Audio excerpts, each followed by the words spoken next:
to Krakow. Remember when Anthony Fauci told Americans that 2-year-olds should wear masks?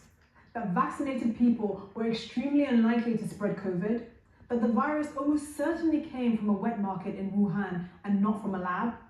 And remember when questioning any of that was enough to get you branded a conspiracy theorist? Back then, Fauci wasn't just America's top public health official. To much of the mainstream media, he was practically untouchable. If you criticized him, you weren't just disagreeing with a government advisor, you were supposedly rejecting science itself. Well, Anthony Fauci's private COVID diary has just been released, and it's awkward. The 1,100-page diary was made public ahead of Fauci's appearance before Senator Rand Paul's committee, and it paints a very different picture from the one the American public saw during the pandemic.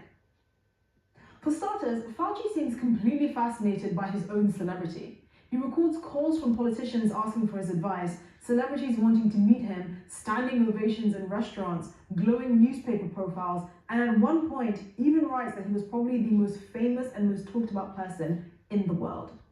But that's not the most revealing part.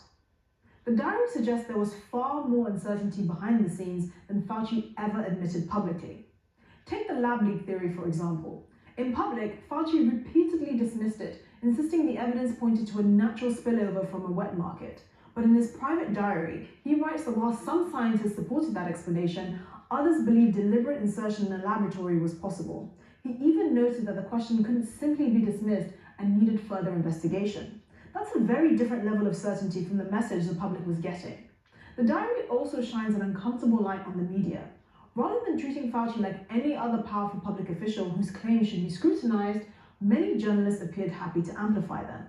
Reading these entries, you get the impression that Washington's political and media elite saw Fauci as one of their own, and very few were interested in asking difficult questions.